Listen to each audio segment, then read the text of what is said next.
Good morning, everybody, and welcome to our third webinar in our Banking and Finance series. Today's topic is business hibernation versus administration. My name is Helen Newman, and I'm a partner here at BDO in the advisory practice, and I'm joined today by my colleague, Charles Haines. Good morning, everyone, and thank you again for joining us today. My name is Charles Haines. I'm an Associate Director at BDO in the Advisory Division. Both Helen and I have considerable experience in working with companies and tailoring solutions involving both informal and formal restructuring processes. Based on that background of knowledge there, we thought this topic was definitely one worthy of discussion, and it might get some further discussion flowing amongst our attendees.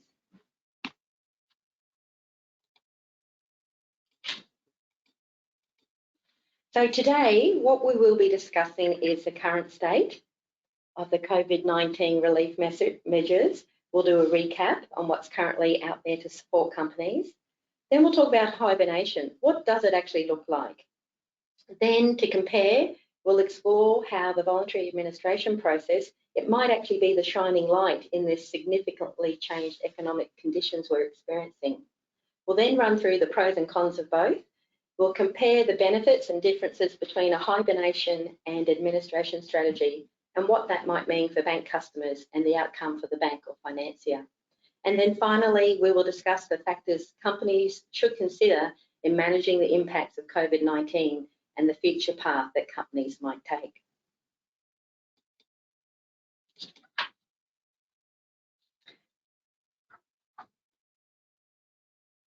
So there is some good news out there where you can't turn on the television or pick up a newspaper without seeing all the government measures in place to give support and relief to companies. So just briefly, we've got the JobKeeper system, some land tax deferrals, payroll tax. Some of the relief actually give cash to companies. On this one, you actually do get a refund, and then other ones, it's more deferment. So no company will have to pay payroll tax in 2020. We've got the PAYG deferrals, small things depending on the size of your company. Some companies will get a $500 rebate on electricity. And even just yesterday, the Department of Employment, Small Business and Training released a $10,000 small business grant. And then we've seen other larger reforms specifically targeted at different transactions, so effectively on your commercial tenancies. So with the rent relief there, it does give some peace of mind because there's actually some short-term 6-month moratorium on eviction for non-payment. Also, there's encouragement for the landlords to work with their tenants and give them a reduction and waiver for deferred periods of their rent. In worst-case scenarios, tenants will actually have the ability to terminate their leases or seek mediation or conciliation on the grounds of suffering financial distress. And going hand in hand with the commercial tenancy releases is getting the banks to also extend the same level of support.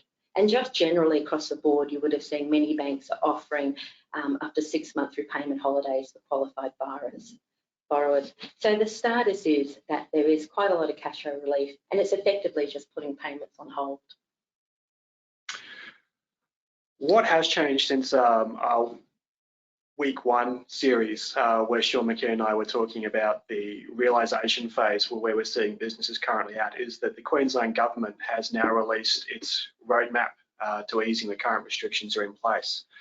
And apart from those of us with kids at school looking for great enjoyment for those children going back to school, it's giving businesses a roadmap in relation to what the immediate business future may look like, particularly in relation to patronage.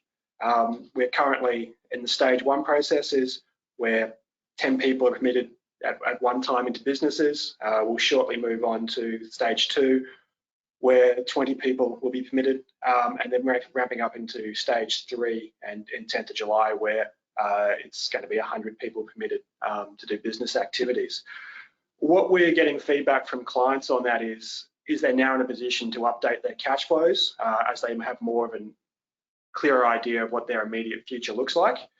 Particularly talking with clients in the hospitality sector, we're hearing that, while it's great that phase 1 and phase 2 is moving toward a reopening, it's not until that stage 3 process where there's some critical mass in the number of people who can frequent businesses where we'll really start to see the economy opening up a little bit more.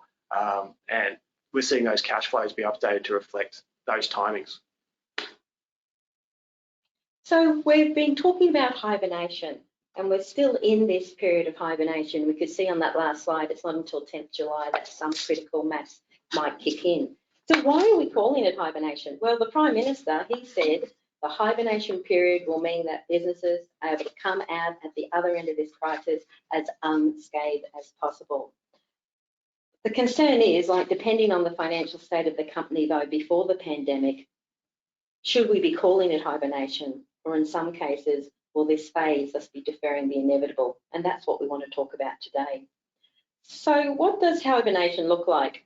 I couldn't resist but to look at one of the definitions of hibernation, which is a condition or period of spending the winter in a dormant state. And in this period of business hibernation, the company should be anything but dormant. To effectively hibernate and use this phase to come out the other side, the company needs to be focused on a plan and be really proactive in making support arrangements with all its stakeholders and planning how it's going to drive revenues up when we come out on the other side. So we know in the animal kingdom, hibernation functions to conserve energy, and before entering into hibernation, animals need to store enough energy to last through the duration of the dormant period. And ironically, when the animals wake up, food becomes more plentiful. So that hibernation analogy, I think it falls short, as there's a great uncertainty that revenues will be more plentiful when all our companies come out of this hibernation. So for hibernation to be successful, you know, it involves preparing and planning and creating a stockpile of reserves and resources. And, you know, the businesses didn't get to do that. The economic impact of coronavirus, I think it hit with little warning. I mean, most of us were probably home in our lounge rooms on that Sunday evening, 22nd of March, I think it was, and Scott Morrison, he announced that effective 12 o'clock the next day, pretty much the entire hospitality sector was shutting down. So following that extreme announcement, we knew other restrictions were going to be coming, but I suppose more importantly, we didn't know how long businesses would have to hibernate for. So, I mean, considering the analogy again, I suppose hibernation is usually a defined period, and when the hibernation ceases, the conditions are perfect, you know, like from winter to spring. Our spring in September, though, might hold something very different, and we'll talk about that a little bit later in the presentation. So, look, we aren't going to know the exact conditions we're going to face at the end of COVID-19, but companies really should be forecasting and planning for the different scenarios they might face, and having that roadmap from last week where you can see the different level of patronage increasing will help. So the Prime Minister did acknowledge that businesses do need a safety net to make sure that when this crisis has passed, you know, companies can resume normal business operations, and to also lessen the threat of actions that could unnecessarily push companies into insolvency and force a winding up of the business. So that safety net is critical. And just to recap briefly, you're probably aware that there's a temporary increase on the debt threshold at which creditors can issue statutory demands on companies. And look, that's a very effective tool to get your bills paid, but the threshold's gone from 2 grand to 20 grand, and the statutory demand, which it used to serve and 21 days later perhaps be paid, it's now moved to 6 months. The other safety net for directors, so they do hibernate and they do work on a plan to go forward, is this relief from personal liability for trading lost and solvent. So this all started on the 25th of March, so if we just look 6 months down the track. The very interesting thing to note, there is a power granted to the Treasurer for those changes to be extended for a further period of up to 6 months. So that's part of this hibernation process. What time frame? So we've recapped on, there's quite a lot of government initiatives to help, but that's not everything that a company has to deal with. There's a lot of other obligations that have to be dealt with. We're hearing from our clients that the negotiations are difficult, especially on that commercial tenancy one. The results aren't as simple as what the government were hoping. There are many obligations where there might be barriers to be able to hibernate. Like, for example, with negotiating with creditors, I mean, a creditor might not want to give up their position Now, look, the company might be saying they don't have much of a position. They can't, the SAP demand 6 months, they can't really wind me up. But big thing with creditors is getting their ongoing support. And we talk about that with ransom creditors, where they won't supply you without the old debt being paid. And so in a lot of supply chain scenarios, looking to coming out the other side, you will need to be getting your stock and getting ready for the future. So you may have to deal with ransom creditors. So in a hibernation scenario, that's really you're left to your own devices to see what you can organise there. The other thing with hibernation and the relief we've got, it doesn't address a loss of revenue. And the businesses that were seeing most severely affected by the pandemic, they've seen a drastic reduce in revenue, like through forced closure, reduced patronage. But they've got the same level of overheads with little to no income.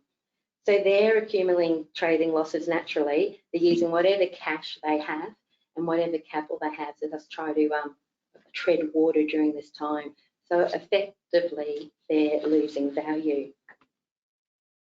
So looking at the outlook, it's really important for companies to prepare cash flows and project their profitability. Just this little graphic here, I mean, it really helps if companies can visualise the accumulation of liabilities and how quickly they accumulate over a short period of time.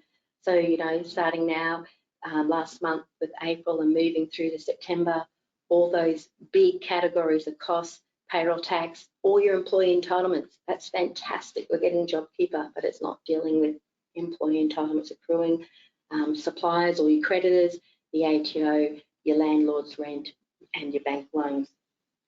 So if during this hibernation phase, the company isn't getting support from its advisors, or it doesn't even have a task force, like an internal team to actually come up with strategies to deal with creditors and to increase revenue, it's dealing with a lot of pressure and a lot of stress. And really the most important thing is the certainty about future revenue, what sort of strategies they're putting in place for that. So one of the biggest risks that can come is reactionary decisions or actually inaction due to the pressure. So the debt cliff is coming. I think we're appreciating that build-up of all those liabilities will culminate in 6 months' time in September, because that's when the majority of the stakeholder and government support measures are finishing up. So we're seeing that accrual in that time. And look, this is an unprecedented level of accumulated debt for companies to face. There will be a revenue bounce back people are speaking about, but will it be to that same level? That's not at all the norm. And we still have a little bit of time away until the 10th of July when the trade restrictions ease to at least 100 people. So during this period, we have to think about how can we trade out of the other side. So visually, again, it's looking at I suppose it's a juggling position. We've got the short-term solution on one side, getting to defer payments. We need to talk a lot to creditors to make that happen.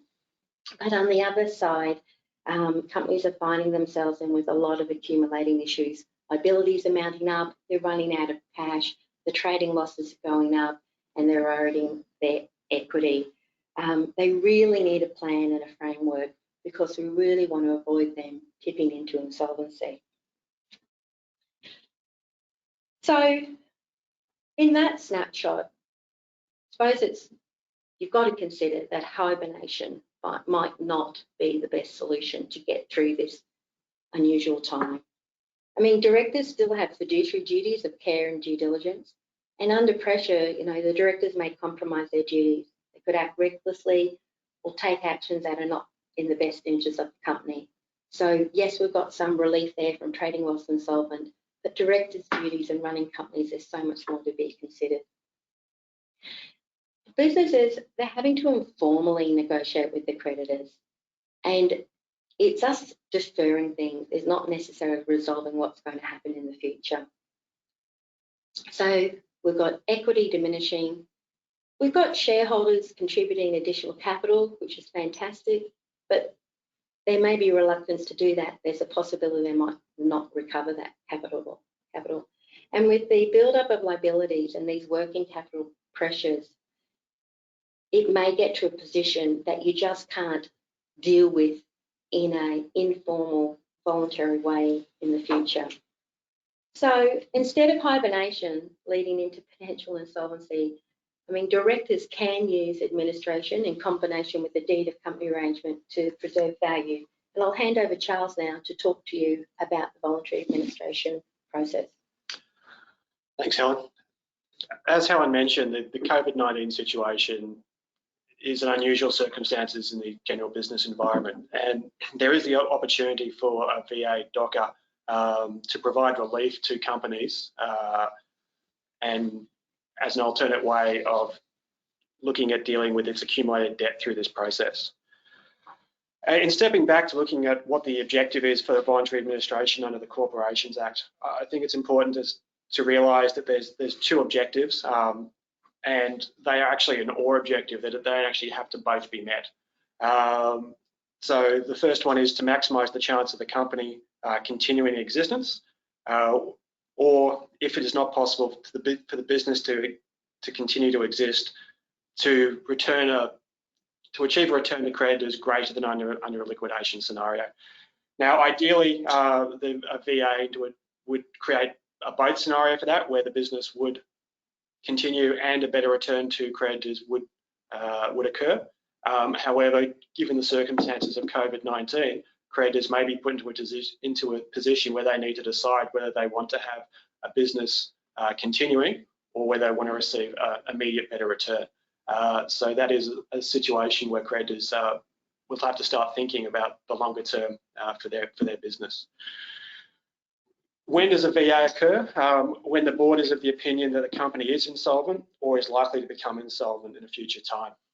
And it really is that likely to become insolvent at some future time, which boards and their directors need to be thinking about. What does the exit of COVID-19 look like?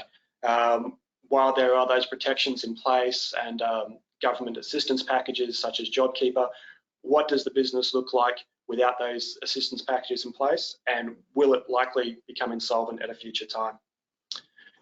And who can make the appointment? Traditionally, the voluntary administration is made by the company's directors. The difference between that and a creditor's voluntary liquidation is it doesn't require the members' resolutions. But there is a provision that secured creditors can also make an appointment for a voluntary administration. And again, in the unusual circumstances that COVID-19 is presenting, that may be an opportunity for a creditor to preserve some value in the business and its assets by using the voluntary administration process to restructure the business.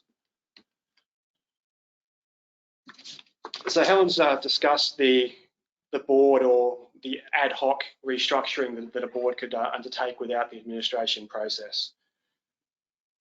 When the big part of the administration process is that when the administrator is appointed, that they could take control of the company's business and its assets. The administrator acts as agent.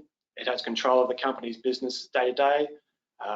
It can terminate or dispose of all or part of the business, and it can exercise its functions through the voluntary administration process. We've touched on previously with the safe harbour that one of the benefits that we see under the safe harbour process is that it requires directors to bring in an independent and objective voice into discussions.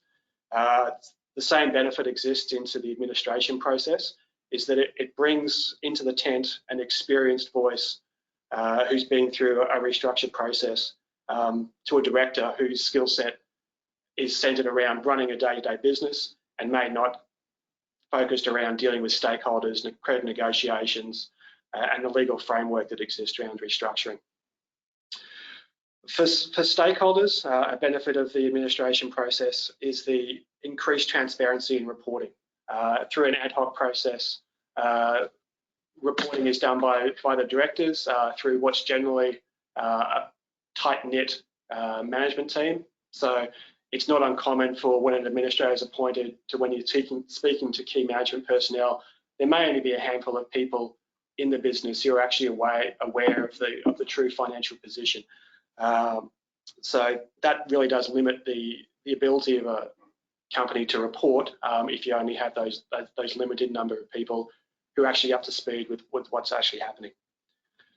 An administrator brings increased trust into the discussion. That's not saying that a director would be distrustful. Again, it comes down to that independence and transparent reporting through the process. And we'll touch on this a bit later, but the administration process really brings a formality and a framework to the process, rather than the ad hoc process that exists on a director-led restructure. As a financier, what are the key issues that need to be conscious of? I guess the first issue is that what you do with your security, and the Act provides a limited time frame for a financier to make that decision, which is 13 business days after the administration begins, which sounds like a lot of time, but on a practical point of view, it really comes in relation to was this file on the bank's radar before the administration began? If it was, then there'll obviously be a head start in relation to understanding what's happening with the business, the stakeholders involved, what the assets are, what the options available are. But if it was a file that wasn't on the bank's radar, there'll be a lot of those factors need to be got up to speed very quickly. And the issue is that 13 business days may not be enough time, or you may not have enough information to make that decision. Fortunately, the Act does provide that a financier can request effectively an extension of written consent from the administrator to allow the secured creditor to enforce its security. If you're not in a position to form an opinion at that early stage, we'd also always suggest asking for it. It doesn't hurt to have it, even if you have no intention of using it down the track. It keeps as many options open as possible. Touching on what the benefits of a VA are, and we've mentioned some of these earlier, but the VA process really does provide an organised framework for the administrator to go in, control, investigate, and report.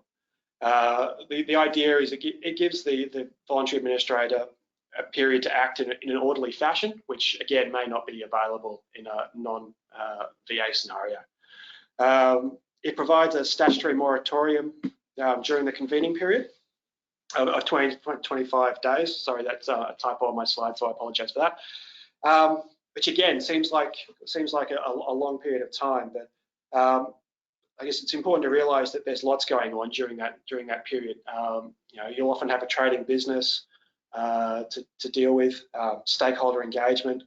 You may have a sale of business to look at, or a DOCA proposal to investigate and form an opinion on. There's reporting to creditors, meetings of creditors. So it's a lot going on what's a very fixed period of time, which is why that convening period can often be extended through the courts or through a resolution of creditors. But I think it's also important to recognise that these are the same activities which a business would be undertaking through the ad hoc process. However, that would be director-led, and as we've touched on earlier, maybe being done in a less formalised and with a smaller team. Again, the idea is for a framework to occur where the administrator can act in a more organised and controlled manner. So some of those benefits include an owner or lessor cannot recover property. There's a stay on legal proceedings. Personal guarantees cannot be pursued without leave of the court, which I think is an important one to consider in relation to the mental well-being of the directors, in relation to trying to keep them focused on assisting the voluntary administration during that period. If they're having to deal with the enforcement actions against them personally, that will distract them through the VA process as well. There are obligations on the administrator to act reasonably. One of the big benefits of an administration period is the free rent for the first 5 business days. An administrator also can't be evicted from leased premises, which is one of the big advantages of administration as well. There were some changes with the ipso facto provisions. How obviously that only applies for leases post that date, and there are often breaches outside the ipso facto provisions anyway. A benefit of the VA is that the voluntary administrator can walk away from onerous contracts. Now that's probably, and the DOCA. Now, those last two bullet points are where we really see the advantage of a VA DOCA through COVID, because businesses are facing some dramatically changed business environments from pre-COVID-19. They may have a premises lease that made sense pre-COVID-19, but the change in business circumstances may have changed that lease arrangement into a millstone that it can't operate with that lease obligation moving forward. And the voluntary administration process does provide a mechanism to deal with that lease. The VA outcome. Ultimately, the decision of the company is in the hands of its creditors, and the three outcomes are that the company ends in a deed of company arrangement, the administration ends and gets handed back to the directors, which is extremely unusual, or that the company be wound up and placed into liquidation. Now, I think an important note here is that the administrator must form an opinion in relation to a recommended course of action, which leads us back to that transparency and independence that we've touched on throughout this. Now, while it is the creditor's decision, the administrator in their role as chairperson does also maintain an important mechanism through the creditor's decision process, in that if there is a hung vote at the creditors meeting, the chairman does have a casting vote. And that will usually come down to their recommendation that they formed in their report. So that really does come back to that independence and trust factor that we've discussed this throughout the administration process, and one of the benefits over the ad hoc process. Thanks, Charles. So we've done through quite a detailed run through there of what a voluntary administration looks like and what it culminates in with this decision. So for bankers and financiers, what does this mean to you? Well, during the whole voluntary administration, and actually in this environment we're in now with COVID-19, we would expect a high level of engagement with the stakeholders. Companies, if they're going to go down this path with their advisor, we would expect they'd be having discussions with the bank and keeping the bank fully informed along the way. And that's one of those big differences, again, between hibernation administration, that level of communication and getting that information to key stakeholders like banks and financiers so they can make a decision. So at this second meeting where the decision has to be made, you can vote or you can abstain. The thing to remember, if the secured creditor votes for the deed of company arrangement, they're going to be bound by it. So as Charles mentioned, the administrator will give an opinion. So in the scenario where the deed of company arrangement is the best outcome and it has that greater sort of benefit to get the best outcome for everybody, I suppose if we touch on, it's all the language we're hearing, it's this concept of sharing the pain and everyone being in this together. So we've got a situation where I suppose the customer through this deed of company arrangement is coming and presenting to the bank, who is often, the primary secured creditor, and looking at this option to be the best way forward. So the banks have to do their own assessment and determine if it meets their needs. And on the basis of that, we've seen a situation here where we're expecting, the banks as, good corporate citizens looking at the best outcome. They've also got obligations to their shareholders.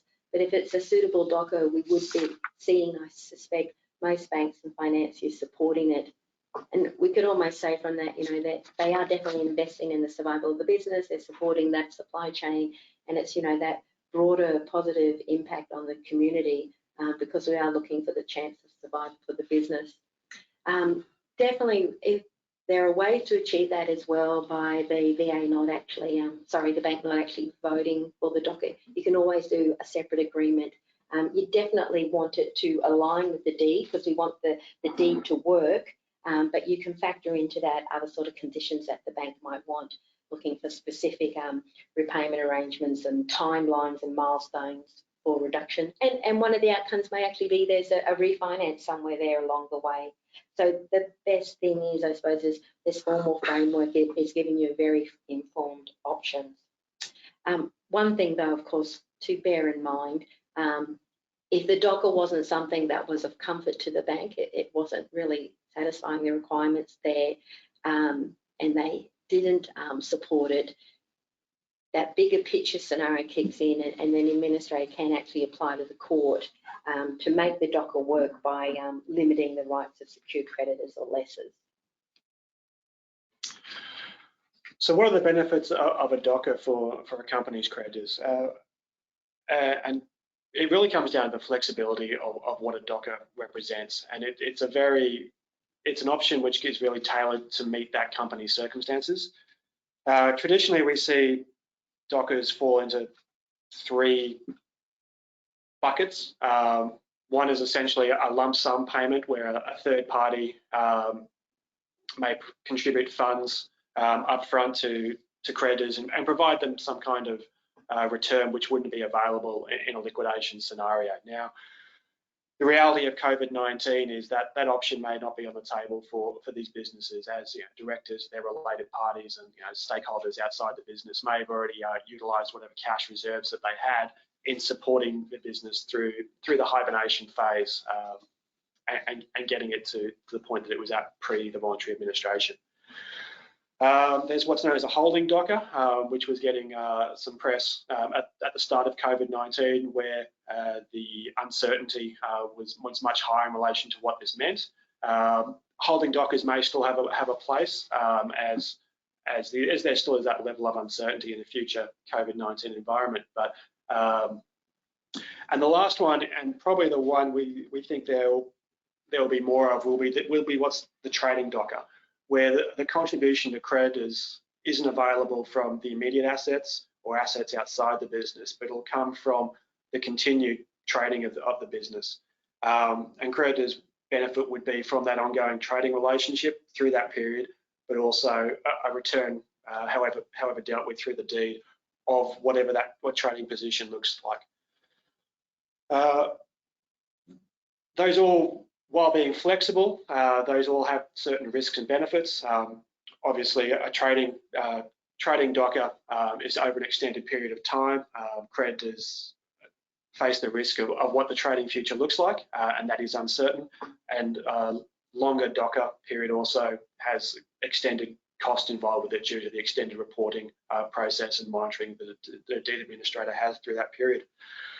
The other part of the flexibility of the DOCA process is that it provides the opportunity to further break down classes of creditors than is available under the Corporations Act through the liquidation process.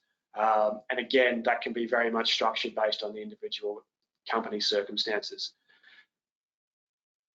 Now, under a debtor company arrangement, once the deed is signed, the return of the control of the company is returned to the director. However, the deed administrator, as an independent person, administers the deed. Now, the devil is in the detail now in relation to what the reporting obligations are through the deed. And again, those are all governed by the deed arrangement. So it's important to recognise what those requirements are in a deed, and not just what the dollar return is, but where the powers lie and what the reporting mechanisms are through the process. So after a DOCA, it's important to recognise that a DOCA can be varied, which, if there's a trading DOCA, could be quite important, particularly around if certain milestones aren't being met, whether the DOCA needs to be varied to reflect those changed circumstances. What happens when a DOCA comes to an end? The company's obligations have been fulfilled, and creditors' claims are dealt with. I think it's important to realise that the benefit of the DOCA over the ad hoc arrangement is that all unsecured creditors are bound by the deed, even if they voted against it. One of the issues with an ad hoc arrangement is that it only takes one creditor to not agree to end up in a position where the restructure is unworkable. So a benefit of a DOCA is that it binds all those unsecured creditors under the terms of the deed, even if they vote against it, which gives a greater chance of success for a restructuring under a VA DOCA scenario that may be available through an ad hoc process.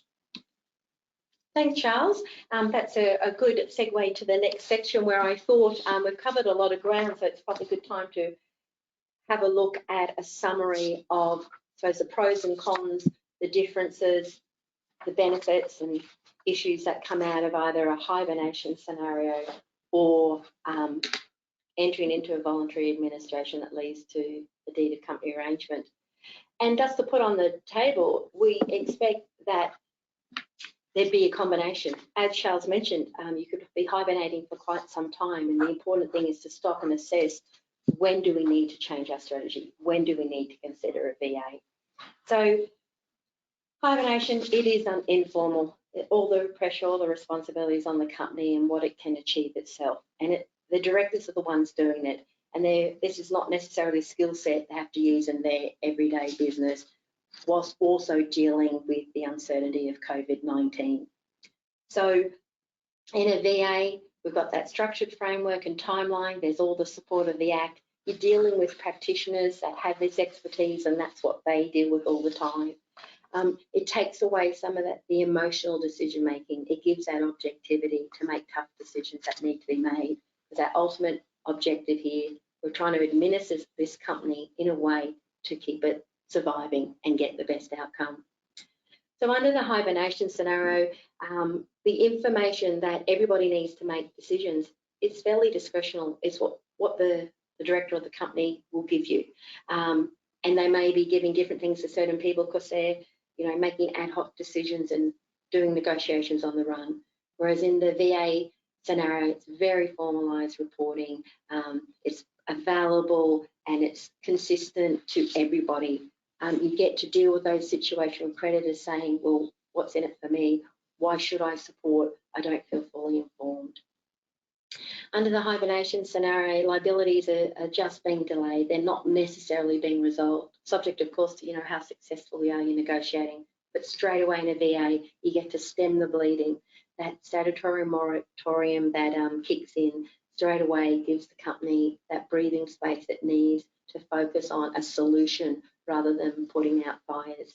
And we have seen the incredible support. This is unprecedented times of seeing the court giving support for the voluntary administration framework to work. We mentioned that you get that 5 days free rent in dealing with decisions of leased items. Do you want to keep that piece of gear? Do you want to keep that premises? Under Virgin scenario, they've gone to the court and got an extension of that time because we need more time to make really informed decisions and to have better time to, I suppose, try to forecast what the future is. So we've got in the VA that opportunity to negotiate and reach an agreement for like a permanent reduction in liabilities.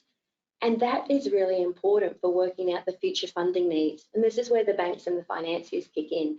Okay, what does the future look like? What position are we going to have to compromise? How will we get serviceability?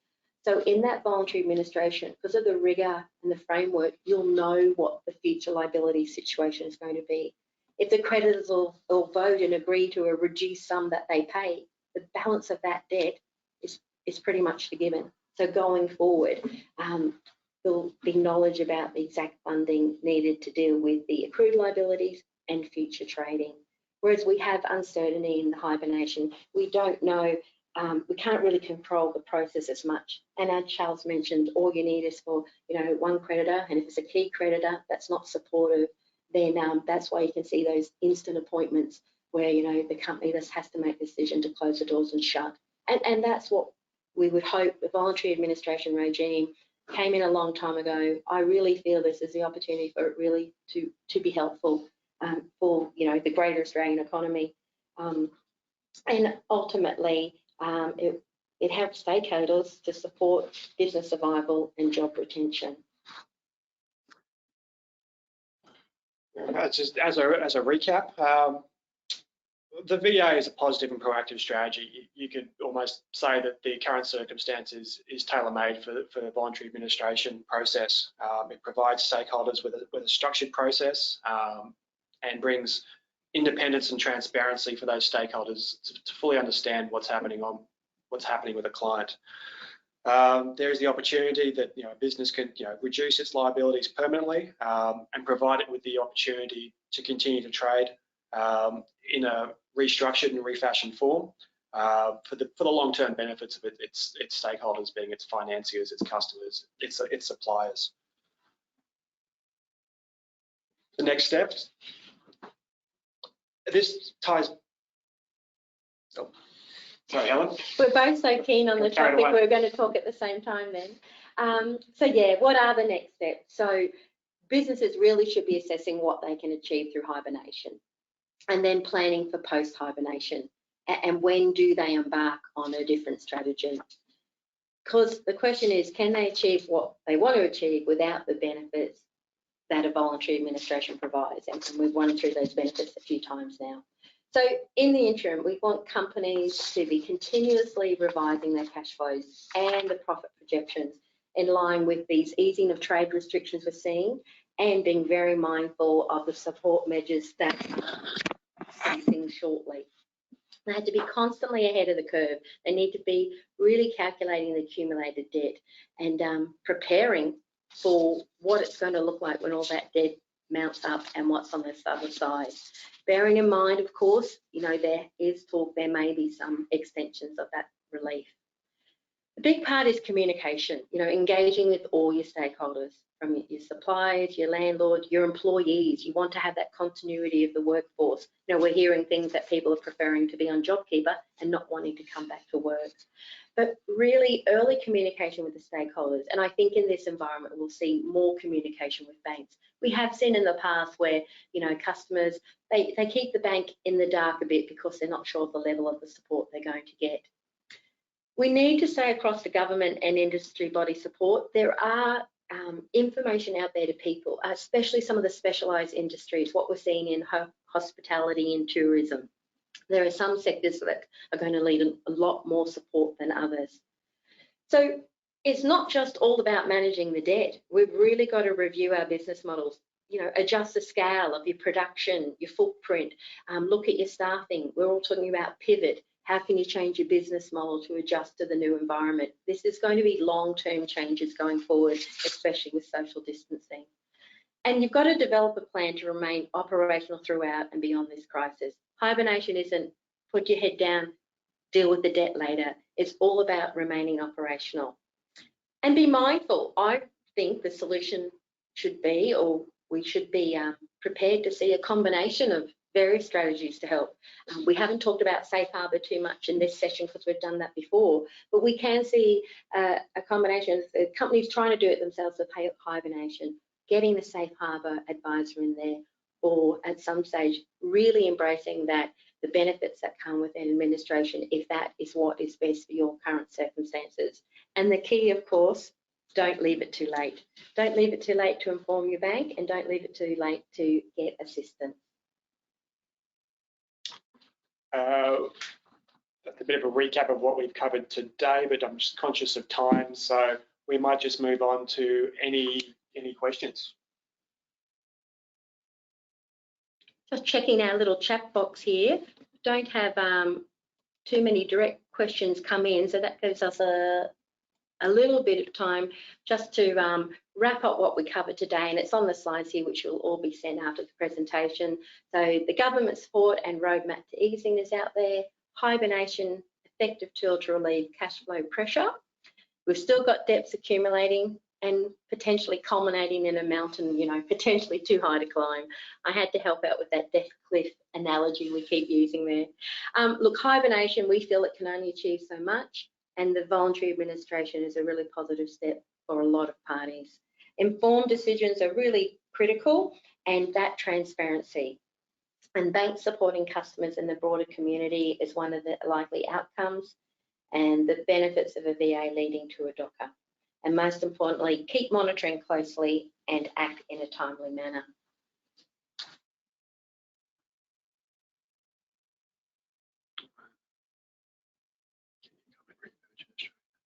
Yeah, so we've just had a question come in about Virgin Australia, and it really is a good live case. I think the key takeaways at the moment is the support for the voluntary administration process. They've been able to go to the court to get that support, to extend really critical timeframes. So one of the barriers to doing a voluntary administration, the participants on the phone call might be aware that the administrator is actually personally liable for the debts the company's going to incur. That's the main reason you get that moratorium. All existing debts go on hold, and we've got to deal with the current debts, the debts we need to trade on. And that's why these urgent assessments of viability are critical. we get some time under the law, effectively that 5 days free, to then work out, do we need to keep incurring that liability? As you can appreciate, whether it's a manufacturing company, an airline, a large retail group, there are so many aspects of the business that relate to a financier or lessor. So you really need their support if you want to keep using their gear, and trying to make that decision in 5 days in these current circumstances, because we don't have a lot of certainty about the future, is why it's good to have the support of the court to get further time to make those decisions. The other positive thing coming out of these live examples, even with G-Star, another major retail group that's gone into VA. Now they didn't have material bank debt. So I think everybody listening in probably saw that and thought, well, why have they gone into VA? And it's a perfect question. It's the restructuring. VA is such a positive tool to help with restructuring, because you get that framework and all that support. The restructuring of leases is the key benefits of a voluntary administration. We saw a very similar action by Sumo Salad, it's probably a couple of years ago now, where they also used the voluntary administration regime to restructure their lease arrangements with retail landlords, and then move that entity through. So it is really one of the benefits of the VA is to provide that structure to negotiate leases to match future business environment, those leases to the future business environment. We've definitely seen commentary not only in the retail space, but even in the office space, with professional services looking at their footprint and what lease area they actually need going into the future. You know, the working from home has definitely been embraced by many. So we're expecting being able to restructure. And the voluntary administration, I mean, it is tough. The law gives the support, so it means those tough decisions may mean landlords and lessors will be taking a reduction in what they recover. But ultimately, the end game is for it to be that overall benefit going forward. So that seems to wrap up all our questions, and I notice we're just gone past 9:45. Definitely happy to take any more questions. There's our contact information there on the screen there, and we might just let you know about next week before we finish up. Next week, Andrew Fielding is doing what will be presentation number 4 in the series, which will be recovering from a crisis: 7 key areas for consideration. So there'll be an invite that goes around for that shortly after the closure of this presentation, and look forward to hearing Andrew's wise words. Thank you very much, everybody, for participating today. We really appreciate your support. Happy to help in any way, and a lot of it is just the decision process by comparing alternatives. So happy to discuss anything, and thank you very much for your attendance.